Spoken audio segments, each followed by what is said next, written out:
Hi, எல்லோருக்கும் வணக்கம். Bigg Boss season 8 Tamil. இந்த வீடியோவில் நம்ம இன்னைக்கு ஒரு தரமான சம்பவம் வந்து பார்த்தீங்கன்னா இருக்குது அப்படிங்கிறது தான் நமக்கு கிடைத்த அப்டேட்டு. ஸோ நேற்று எபிசோட்லேயே வந்து பார்த்தீங்கன்னா நம்ம அருணும் முத்துவும் பயங்கர வெறியாக இருந்தாங்க. மவனை அருணவை மட்டும் வரட்டும் வச்சு ஒரு கும்மாங்குத்தா குத்திடுவோம் அப்படின்ற மாதிரி. ஸோ அது என்ன நடந்துச்சு, என்ன பிளான், இன்றைக்கி என்னென்ன எபிசோடில் நடக்கும் அப்படிங்கிறத பற்றி ஒரு தெளிவான முழு வீடியோவை நம்ம பார்க்க போகிறோம். ஸோ வீடியோக்குள்ளே போகிறதுக்கு முன்னாடி நம்ம சேனல் நீங்கள் புதுசாக இருந்தீங்கன்னா கண்டிப்பாக சப்ஸ்கிரைப் பண்ணுங்கள்.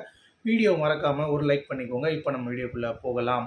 ஸோ பிக் பாஸ் சீசன் 8 தமிழில் இது ரொம்ப குரூஷியலான ஒரு வீக்கு. ஸோ எப்பயுமே 15வது வாரம் வர கண்டஸ்டன்ஸ் இந்த வட்டம் வந்து 14வது வாரமே உள்ளே இறங்கி அவனை எல்லாத்தையும் பிரேக் பண்ணி கொண்டு போக போகிறாங்க அப்படிங்கிறது தெரியுது. அதுலேயும் அந்த 8 கண்டஸ்டன்ஸ் இங்கிட்டு இருக்கிறது மேலே ஒரு 8 கண்டஸ்டன்ஸ் இவங்களாம் என்ன நினைக்கிறாங்க அப்படிங்கிறத சொல்லணும். அவங்க வந்து நாளைக்கு அதை ரிவ்யூ பண்ணுவாங்க அப்படிங்கிறத சொல்லியிருந்தாங்க.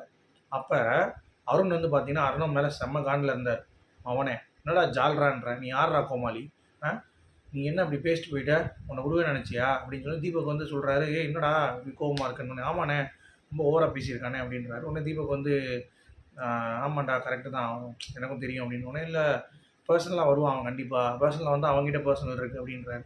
பர்சனல் இருக்கா, என்னதான் இருக்குது அப்படின்னோடனே அதெல்லாம் நிறையா தெரியும், நான் இங்கே சொன்னால் அசிங்கமாக இருக்கும், அவனை வரட்டும், அவன் வச்சு செய்யாம விட மாட்டேன். யார் இவன், எனக்கு என்ன தகுதி இருக்குது நம்மளை பற்றி பேசுகிறதுக்கு அப்படின்னு சொல்லி முத்து பக்கத்துலன்னு சொல்லுவார். இந்த மாதிரி என்னை பொறுத்த வரைக்கும் எனக்கு என்ன தோணுது அப்படின்னா, கண்டிப்பாக அவன் வந்து விஜய் சேதுபதிக்கிட்ட பேசுனது தப்பு. இங்கேயே வந்து அவன் பேசியிருக்கணும் தைரியம் இருந்தால். அப்போ அந்த தைரியம் இல்லாமல் எதுக்கு நீ பிக் பாஸ் வீட்டுக்குள்ளே வர, நீ வர்றதுக்கான வேலையே கிடையாதுல்ல, நீ எதுக்கிடா வர அப்படின்ற மாதிரி அவரும். சரியா, இன்னொரு பக்கம் தீபகம் வந்து வரட்டும் நானும் வெயிட் பண்ணிட்டுருக்கேன் அப்படின்ற மாதிரி அருண் வந்து ஸ்பெஷலாக காண்டில் இருக்கேன்.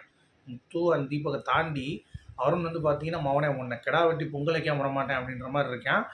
அதுக்கு நடுவில் இந்த ரயான் என்ன பண்ணிட்டான், உள்ளே பூந்துட்டு அருண்கிட்ட, ஏங்க நீங்கள் வெளியே அங்கே மட்டும் தான் பேசுகிறேன்னு நினச்சிட்டு இருக்கீங்களா, ஸ்டேஜில் வெளியே அவர் கொடுத்த இன்டர்வியூஸ்லையும் வந்து நிறைய இடங்களில் உங்களை பற்றி அவர் தவறாக பேசியிருக்காரு. அது மட்டும் இல்லாமல் அவர் அந்த பிபி அன்லிமிட்டட்னு ஒரு ஷோ இருக்குது, அதுலேயும் வந்து உங்களை எல்லாம் போய் நிறையா தாக்கி பேசியிருக்காரு அப்படின்னு சொன்னோடனே ஐயால வாடா வாடா அப்படின்ற மாதிரி விசாலும் வந்து கொஞ்சம் காண்டாயிட்டாப்புல, எல்லோரும் காண்டாயிட்டாங்க. ஸோ நாளைக்கு ஜால்ரா அப்படின்னோடனே மண்டே பிடிச்சிட்டே, யாரா ஜால்ரா, நீ தானே ஜால்ரா, உங்கள் அப்பா ஜால்ரா, உங்கள் அம்மா ஜால்ரா அப்படின்ற மாதிரி பிடிச்சி அடிப்பாயின்னு நினைக்கிறேன். ஸோ அது வந்து மெயின் இம்பேக்ட்டு இன்றைக்கி எபிசோடில் எப்படி நடக்க போகுது அப்படின்ற ஒரு விஷயம். பட் மோதல் வந்து ஹெவியாக தான் இருந்திருக்கு அப்படின்ற மாதிரி சொல்கிறாங்க. ஸோ வெயிட் பண்ணி பார்ப்போம். ஸோ சம்பவம் பயங்கர சம்பவம். அதுவும் இல்லாமல் முத்துவும் அருணும் அந்த இன்வால்மெண்ட்டில் ஹீட் ஆஃப் த ஆர்குமெண்ட்டில் இருக்குன்றாங்க. ஸோ எப்படி வர போகிறாங்க, 8 பேர் தோட்டத்துலேருந்து வரமாட்டாங்க, 3 பேராக வருவாங்க.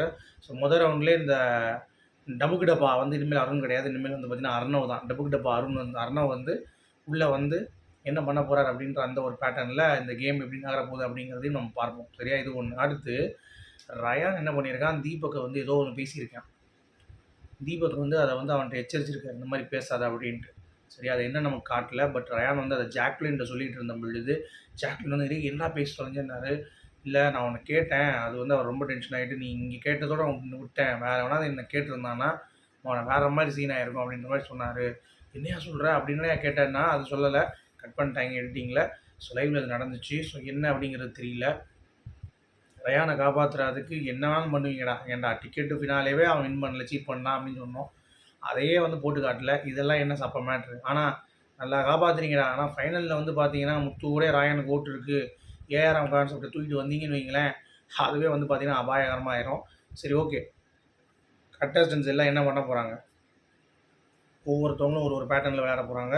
சாச்சனா கண்டிப்பாக வந்து பார்த்தீங்கன்னா முத்துக்குமரனுக்கு ஆதரவாக இருப்பாங்க. ப்ளஸ் ரவீந்தர் அவர்கள் முத்துக்குமரன் நல்ல சப்போர்ட், வர்ஷினி வெங்கட் முத்துக்குமரன் நல்ல சப்போர்ட். இங்கே சௌந்தர்யாவுக்கு எதிராகவும் வந்து பார்த்தீங்கன்னா செயல்படுவாங்க. சௌந்தர்யா ரெடியாக தான் இருக்காங்க, வாங்க வாங்க வாங்க என்னாலும் பண்ணிக்கோங்க அப்படின்ற மாதிரி வந்து பார்த்தீங்கன்னா ரவீந்தருக்கு அவங்களும் ரெடியாக இருக்காங்க. ஸோ ஒரு கலவரம் கண்டிப்பாக வந்து இருக்குது அப்படிங்கிறது நம்மளால் பார்க்க முடியுது. ஸோ செவ்வாய்க்கிழமை 7:30 தான் கூட்டுவாங்க அந்த பிக் பாஸில் அப்படின்றத பார்ப்போம். அடுத்த வீடியோ சந்திப்போம். அது வரைக்கும் குட் பை. உங்களுடைய கருத்துக்கள் சொல்லுங்கள். தேங்க்யூ.